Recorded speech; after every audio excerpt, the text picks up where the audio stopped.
My education started in preschool, actually in Ferndale. The school is called Traft, and they had an oral program. Here's what it looked like. This is me when I went there. After that, I attended a school for the deaf.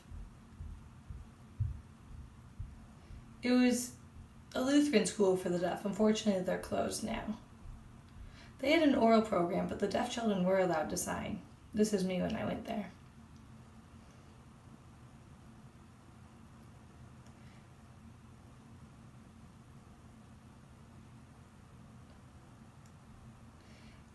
After that, they started to mainstream us, and I got sent to a school in West Bloomfield, around that area. Their program was, again, a really strong oral program. I didn't like it. A lot of parents were seeing the bad in it. So I got pulled out and put into Lasser High School.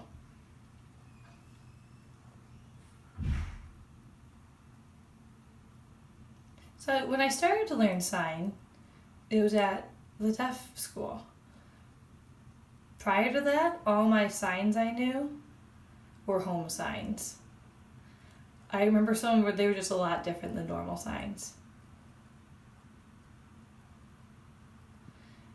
You can see a lot of my signs were done differently than real ASL.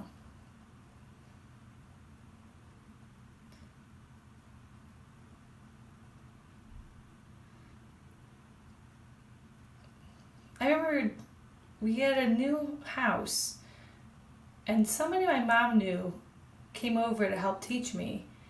And that was the first time that I'd ever seen finger spelling. So they started to secretly teach that to me. It was really interesting. I picked up on it quickly. So that also helped me to learn sign. I really loved it. I was never a fan of the oralism program. The more signs I learned, the more I could access the world. When I was at the oral school, there was no interpreter. From anything before 1974, they just didn't have that. I went to college in New York. And I remember being there was a medical lab, and I could work on science and all sorts of things. But they kept telling me no. They said, deaf people can't become nurses.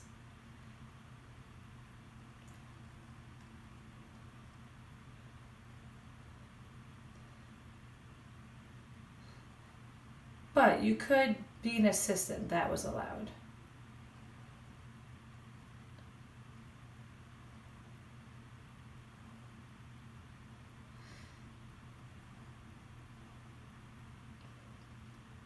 I remember at that time of the year and that time, HIV and AIDS really started to pick up.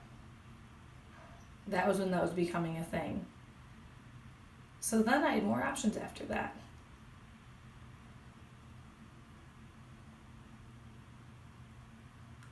I was totally in deep. I loved it. I wanted to learn.